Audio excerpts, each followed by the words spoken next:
Welcome to Nomadic Diaries, a podcast revealing secrets of life lived overseas.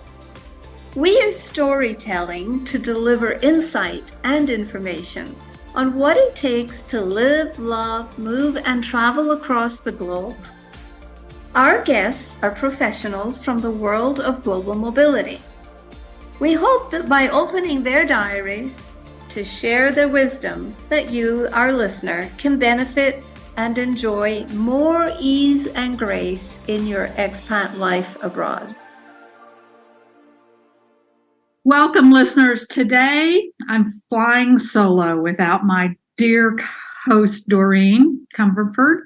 We've had a bit of technical issues, as we all do at some times. So, my guest today is Ron Walters from San Miguel de Allende, right here in our local home base town. Don, you go by Ron, correct? Ron Walters? Yes. Okay. If you try to come to my house, the security guards call me Don Ron. So. Okay. You kind of grew up in New Jersey in the United States and then moved to Florida. And were you a realtor in Florida? Was that your career? No, I basically worked for corporate America for multi-billion-dollar companies in sales, marketing, consulting, but I did have a real estate license there for 16 years before I moved here. So I did do some commercial and some real estate transactions, but that was not my full-time job, so to speak. Yeah, and when you moved to San Miguel, you didn't have plans of selling real estate, did you? What were your plans when you moved to San Miguel? Well, it was kind of funny when my wife and I moved here. I was on one page, she was on another. I figured I paid my dues. I was in the workforce for 50 years and I'd retire. So after about 6 months, I happened to walk into the RE/MAX Colonial Real Estate office in downtown San Miguel to buy what's called a VIP card.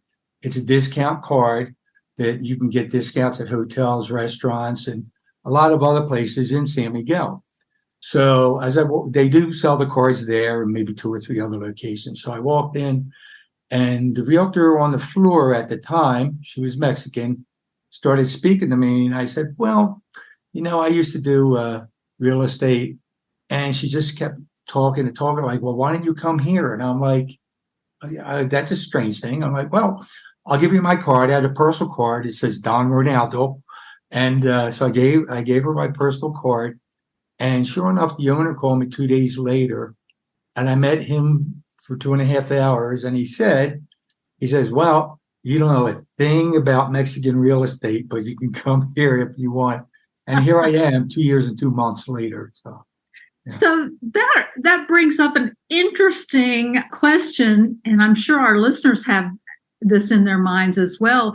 What are the major differences between selling real estate in San Miguel, which is a very desirable area, and selling in the United States? Well, the process is a little different. For the most part, the buyers that are not citizens of Mexico all have to get a permit to buy a house here, to buy property here.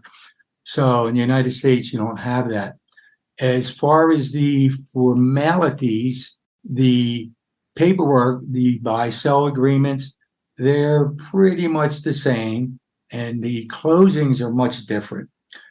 That's the main difference. A closing in the United States, you sit around a table, maybe it's an hour or two, and everybody sorts things out. The average closing here takes 40 minutes. Wow. You go into a notario's office, and the notario, let me explain that. A lawyer in Mexico is usually at the top of their game. But if they go to law school for an extra 2 years above their law degree, they can become a notary. So if the government picks you to be a notary, you are golden. You're one of very few.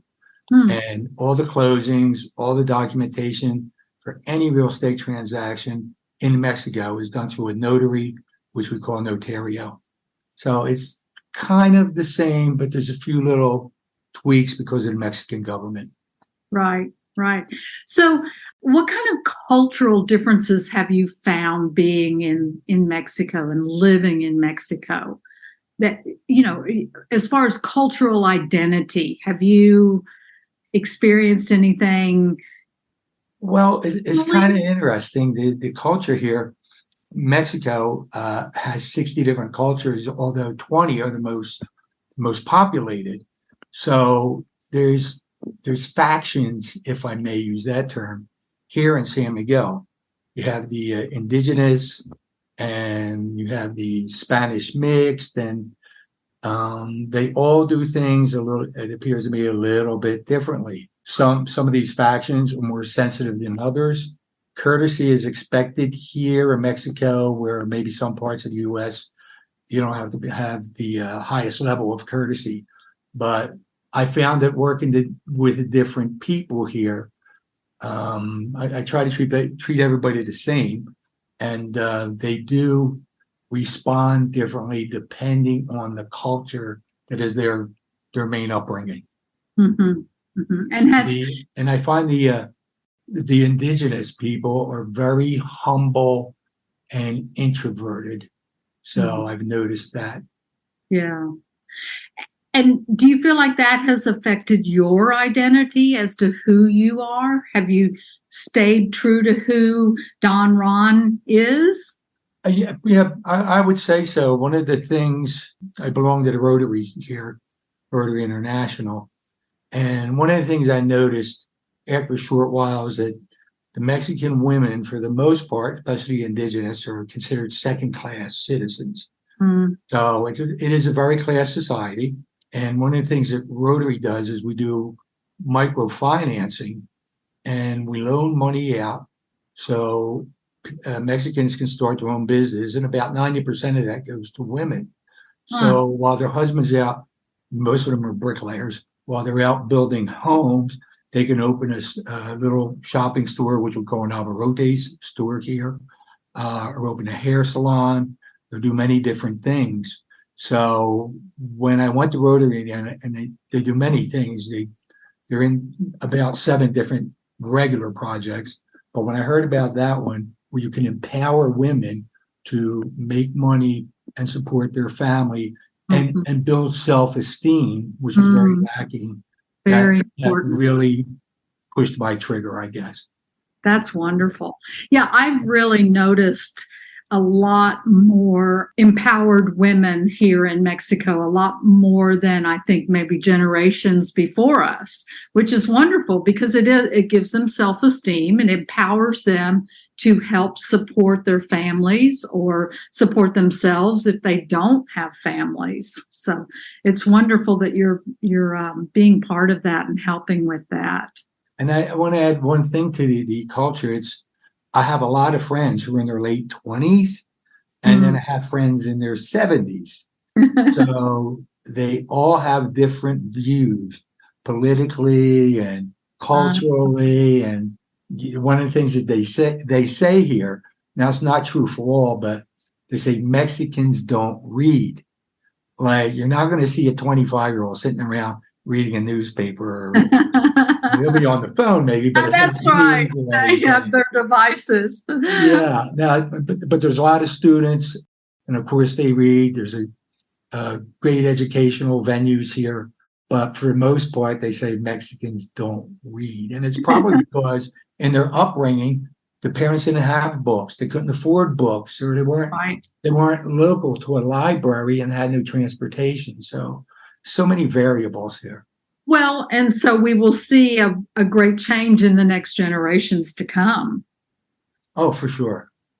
And so, okay, that kind of brings me to, how has that affected your health, your mental health, your physical health, or do you feel like being around these different culturally diverse people are helping you in your life expectancy? Actually, that's a great question. And yeah, I really, for my mental health and to know what's going on here, when I go out to lunch with, say, one of my 28-year-old friends, we'll have lunch and they'll talk about things from their aspect. And then when I go to breakfast with my 75-year-old friends, they talk about their things. But at no point do I get depressed or put back on anything. It's a learning experience. When you go to another country, it's a learning experience. And I love the fact that I can learn from multiple generations. And then I put that all together and figure out what's going on here. Mm-hmm. And as far as my physical health, it's much better here than it was in the United States. So that kind of connects with emotional resilience. And can you share stories of individuals who demonstrated exceptional emotional strength in the face of challenges and what you've learned from their experiences? Maybe some of your younger Mexican friends? Well, some of them have experienced death, and they take that very hard here. I mean, they have, for instance, my housekeeper lost her 90-year-old father 3 days before Dia de los Muertos, which to me was probably, I don't know, the best time or the worst time. I don't know. Yeah. But then I've seen failure with some of my younger friends trying to make a living. One of them, who had a job downtown for 7 years, is now in Alabama picking cotton. Oh, so he my. can make more money. And he's upbeat about it, but he had to leave his 5-year-old son here. And I feel for him. So, yeah, I get moved emotionally, and I try to help them, give them support, pray for them, pray with them, sometimes financial support. So I do what I can to help them and try to keep a positive outlook that I could share with them. Right. So did you have mentors when you were growing up and going through young adulthood?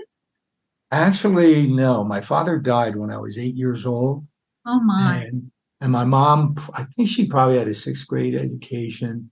And I was in Camden, New Jersey, in a small section, and it was very blue collar environment. And all I knew is when I turned 18, I went to school, but I wanted to make money because we didn't have much. Right. I said, I'm going to make money. So I worked in retail for a few years, and then I got a break to go into sales with a Fortune 500 company. And that was pretty much it. So the training, my mentoring, I never had anybody. It was kind of interesting. Nobody ever talked to me about finances. Nobody directed me career-wise. I mean, my mother's big thing like, well, you could be a teacher. Well, duh, I could be a teacher and make $25,000 a year, or I could be a salesman and make $150,000 a year. So, but that was the level. So I didn't have much, but when I got into corporate America, I probably had every sales training program that's out there, probably tens of thousands of dollars. So over the years, working in corporate America is where I got the most mentoring. But at a young age, I really got very little. It was mostly from observation. Right. And that was your motivation. And that's wonderful. Yes. Do better, be better. That's great. Yeah. Right. So let's see. Let's change up a little bit. For those considering a move to another country, what philosophical advice or insight would you offer to help navigate the emotional change, the cultural complexities? What advice would you give for our listeners? Because that's what we're about is revealing secrets of life on the move. I think there's so many things to consider: climate, culture, cost of living, quality of life. So there's some of the factors, and distance from your family. So I think all those are considerations. And for instance, we were considering Ecuador, Costa Rica, Panama, and Mexico. And Mexico is actually at the bottom of the list. So I think what you need to know is what is going on in the country. For me, one of the big things is they didn't have an active military. So, because that could cause problems, coups, and the like. And honestly, I have some Homeland Security IDs I use when I'm traveling. And someone at Homeland Security who was from Panama suggested I consider Nicaragua, which wasn't on my list. And it used to be on International Living in the top 10. Well, a year after he told me that, there was a coup. And I'm like, wow, I'm glad I didn't go to Nicaragua. So there's you have to dot a lot of I's and cross a lot of T's. So we were pretty much going to move to Ecuador. And the reason we were going to move there is we knew people in Florida that were from there. And there was a city called Cuenca, Cuenca. And it's about 10 degrees cooler during the day and 10 degrees cooler at night. That's the difference between here and there. And then I started speaking with people, and some people liked it, some people didn't. But the big thing was the difference in temperature coming from Florida with average of 90 degrees every day and 80 to 90% humidity. It would have been a pleasant change. But the airfare and the distance from home came into play. Panama, a lot of humidity. You need to be near Panama City if you want to get things done through the government and whatever. Costa Rica, the humidity factor pushed us out of there. And it wasn't as much the culture because there's so many, like San Miguel, there's so many gringos there, people from all over the world. So it's not like you're going to be actually with a lot of natives. You're just not, no matter, and most of the tourists, or most of the, I'll call them gringo cities or tourist cities. And then we come to Mexico. And I looked at Mexico. I had been here on cruise ships a lot. I'd been to Cancun a few times and Cozumel and visited. So in September of 2020, at the height of COVID, I traveled to Cancun to get some dental work done, which was about 30% of the price of getting it done in the United States. And I had made up my mind at that time, well, Mexico's close. It's right across the border. I know the Cancun area, in Tulum somewhat. And I made up my mind we're going to go to Playa del Carmen. So we went to Playa del Carmen, and after 2 hours of being soaking wet from the humidity, I said, I do like Mexico, but if we could do this at home in Florida. So I moved. So I Googled low humidity cities in Mexico. Oh. And guess who popped up? San Miguel de Allende. We kind of wanted to live near the beach because we're from Florida and we're used to being close to the beach. But so San Miguel came up, and when that came up, of course, I saw that for 4 years in a row, it was the #1 small city in the world in Travel and Leisure magazine.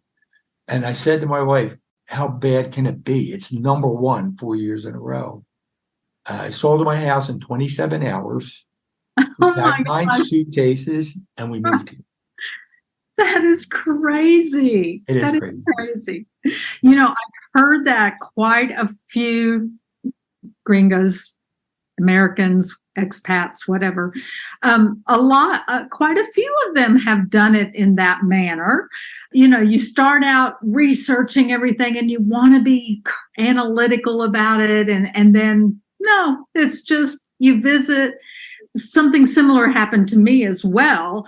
It was October of 2020. Oh. And I'm a full-time house sitter, and I have been for 11 years. So traveling the world, house and pet sitting. COVID hits. I go back to Texas, can't stand it.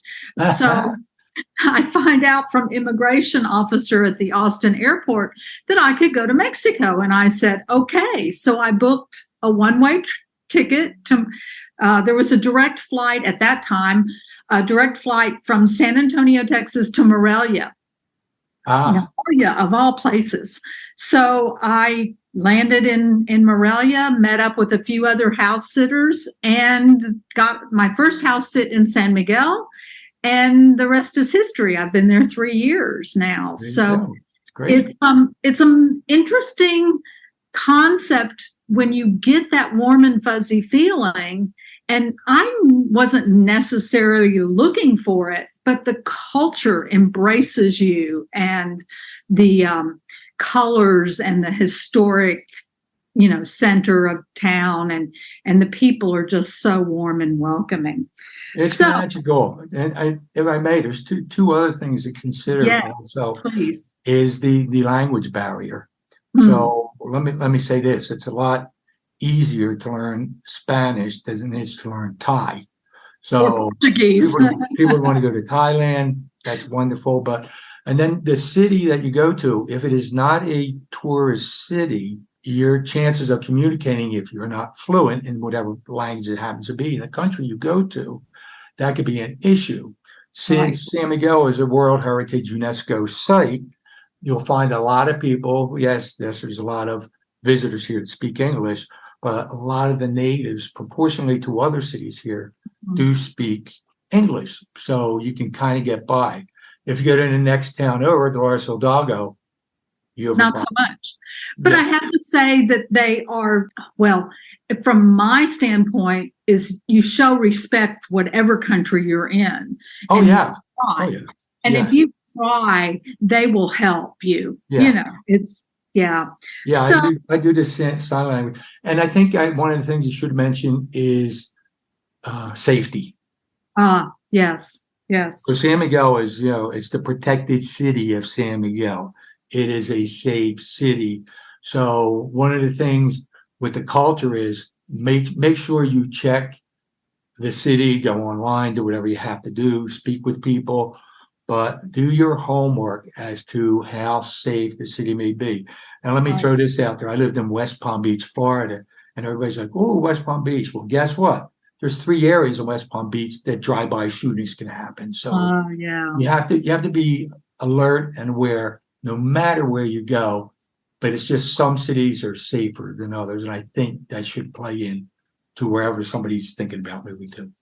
Right. And that kind of goes in with my next question about advice for the intrepid, those people that are a little hesitant, especially women of mature age that have lost a spouse or are single by choice.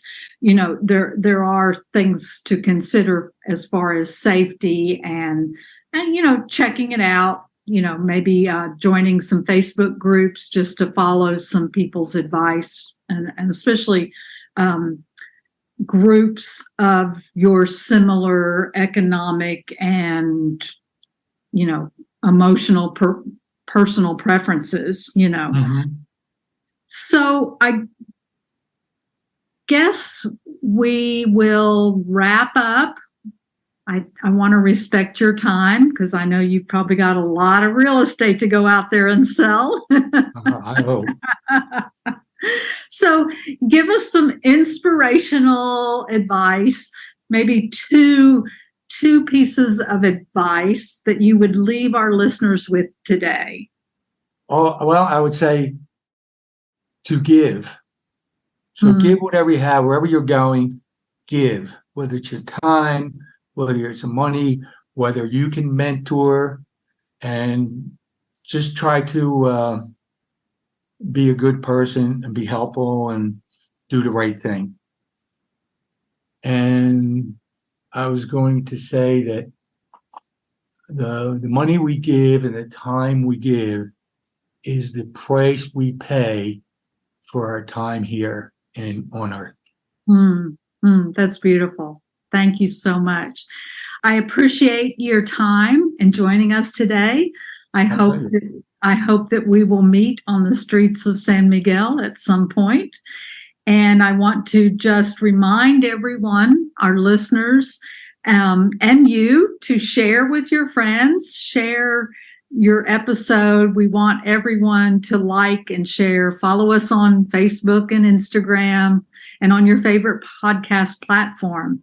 We have a new episode releasing every Tuesday, and we hope that you will all become chronic listeners to our new podcast. Thank you so much, Ron. Cool. Yeah, you're welcome. Thank you for your time.